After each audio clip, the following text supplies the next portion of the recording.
Hi, I'm Jessica, the branch director at the Cho Memorial Library, and this is how the first letter was written from the Just So Stories by Rudyard Kipling. Once upon a most early time was a Neolithic man. He was not a Jute or an Angle or even a Dravidian, which he might well have been, best beloved, but never mind why. He was a primitive, and he lived cavily in a cave, and he wore very few clothes, and he couldn't read, and he couldn't write, and he didn't want to. And except when he was hungry, he was quite happy. His name was Tegumai Bapsulai, and that means man who does not put his foot forward in a hurry. But we, oh best beloved, will call him Tegmugai for short. And his wife's name was Teshumai Tewendrau, and that means lady who asks a very many questions, but we, oh most beloved, will call her Teshumai for short. And his little girl daughter's name was Tafamai Metalumai, and that means small person without any manners who was very spoiled. But I'm going to call her Taffy. And she was Tegumai Bapsulai's most beloved and her own mummy's best beloved, and very spoiled. And they were all three very happy. As soon as Taffy could run about, she went everywhere with her father, Tegumai, and sometimes they would not come home to the cave till they were very hungry, and then Teshumai Tewendra would say, "Where in the world have you two been to get so shocking dirty? Really, my Tegumai, you're no better than my Taffy." Now attend and listen. One day, Tegumai Bapsulai went down through the beaver swamp to the Wagai River to spear carp fish for dinner, and Taffy went too. Tegumai's spear was made of wood with shark's teeth at the end, and before he had caught any fish at all, he accidentally broke it clean across by jabbing it down too hard on the bottom of the river. They were miles and miles from home. Of course, they had their lunch with them in a little bag, and Tegumai had forgotten to bring any extra spears. "Here's a pretty kettle of fish," said Tegumai. "It will take me half the day to mend this." "There's your big black spear at home," said Taffy. "Let me run back to the cave and ask Mummy to give it to me." "It's too far for your little legs," said Tegumai. "Besides, you might fall into the beaver swamp and be drowned. We must make the best of a bad job." He sat down and took out a little leather Mindy bag full of reindeer sinew and strips of leather and lumps of beeswax and resin, and began to mend the spear. Taffy sat down too, with her toes in the water and her chin in her hand, and thought very hard.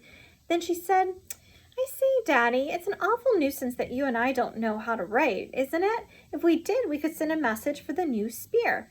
"Taffy," said Tegumai, "how often have I told you not to use slang? Awful isn't a pretty word, but it could be a convenience now you mention it if we could write home." Just then a stranger man came along the river, but he belonged to a far tribe, the Tawaras, and he did not understand one word of Tegumai's language. He stood on the bank and smiled at Taffy because he had a little girl daughter of his own at home. Tegumai drew a hank of deer sinews from his Mindy bag and began to mend his spear. "Come here," said Taffy. "Do you know where my mummy lives?" And the stranger man said, being, as you know, a Tawara. "Silly," said Taffy, and she stamped her foot because she saw a shoal of very big carp going up the river just when her daddy couldn't use his spear. "Don't bother, grown-up," said Tegumai, so busy with his spear mending that he did not turn round. "I aren't," said Taffy. "I only want him to do what I want him to do, and he won't understand." "And don't bother me," said Tegumai, and he went on pulling and straining at the deer sinews with his mouth full of loose ends. The stranger man, a genuine Tawara he was, sat down on the grass, and Taffy showed him what her daddy was doing. The stranger man thought, "This is a wonderful child. She stamps her foot at me, and she makes faces. She must be the daughter of that noble chief who is so great that he won't take any notice of me." So he smiled more politely than ever. "Now," said Taffy, "I want you to go to my mummy because your legs are longer than mine and you won't fall into the beaver swamp, and ask for Daddy's other spear, the one with the black handle that hangs over our fireplace." The stranger man, and he was a Tawara, thought, "This is a very, very wonderful child. She waves her arms and shouts at me, but I don't understand a word she says. But if I don't do what she wants, I greatly fear that haughty chief, man who turns his back on callers, will be angry."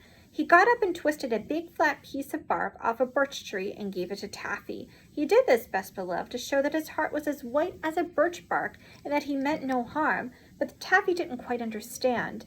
"Oh," said she, "now I see. You want my mummy's living address. Of course I can't write, but I can draw pictures if I've anything sharp to scratch with. Please lend me the shark's tooth off your necklace."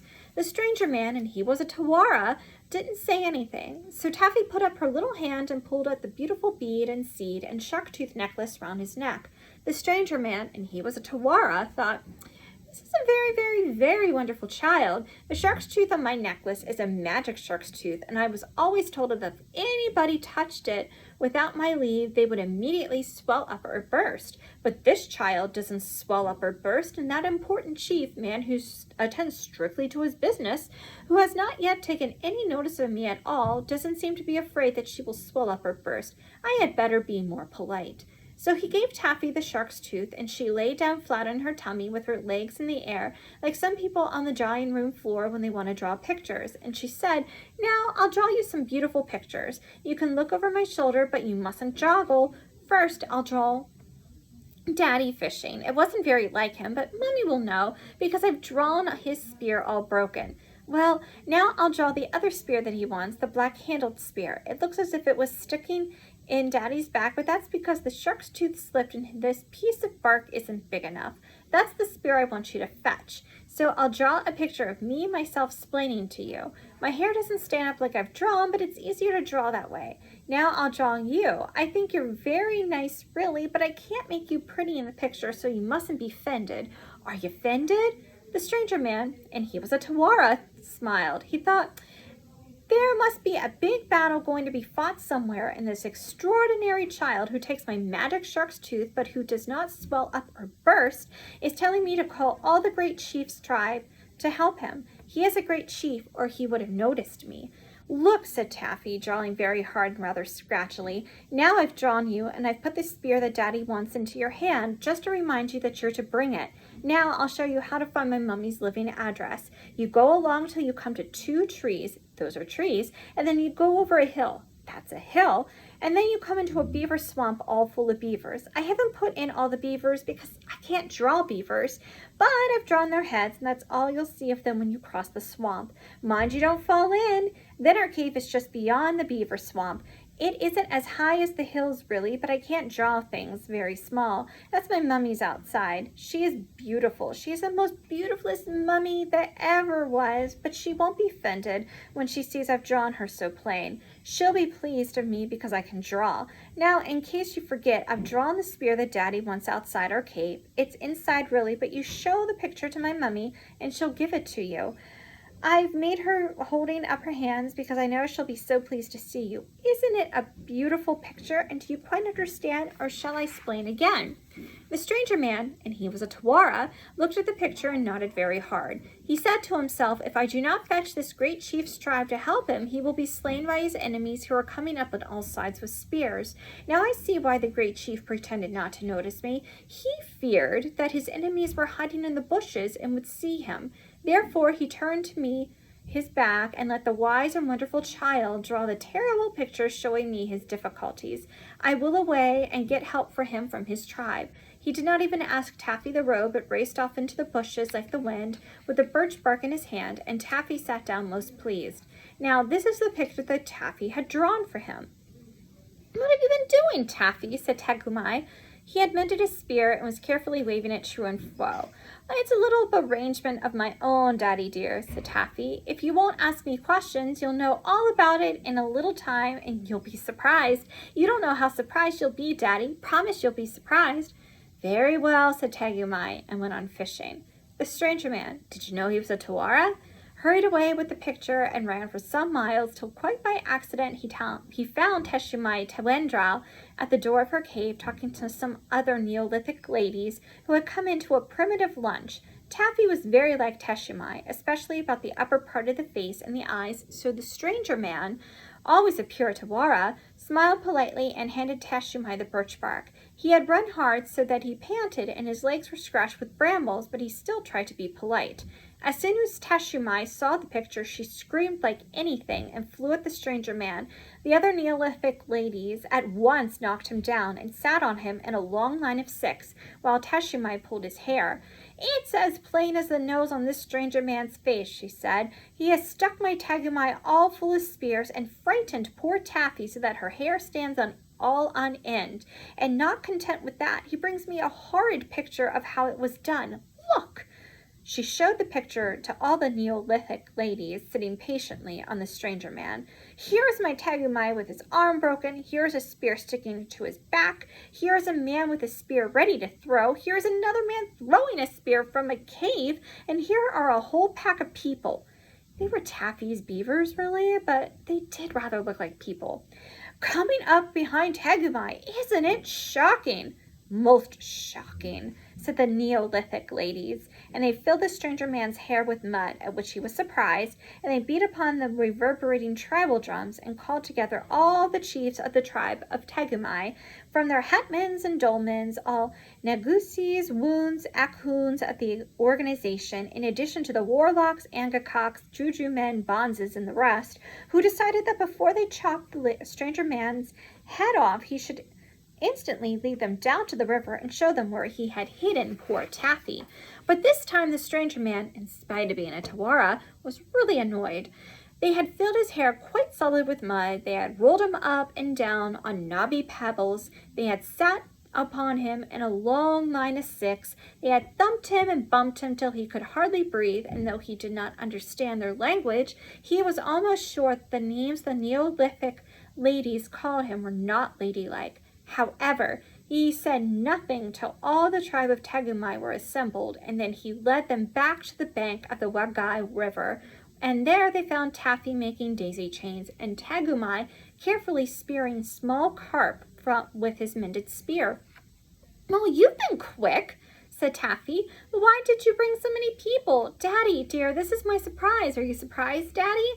"Very," said Tagumai, "but it has ruined all my fishing for the day. Why, the whole dear, kind, nice, clean, quiet tribe is here, Taffy." And so they were.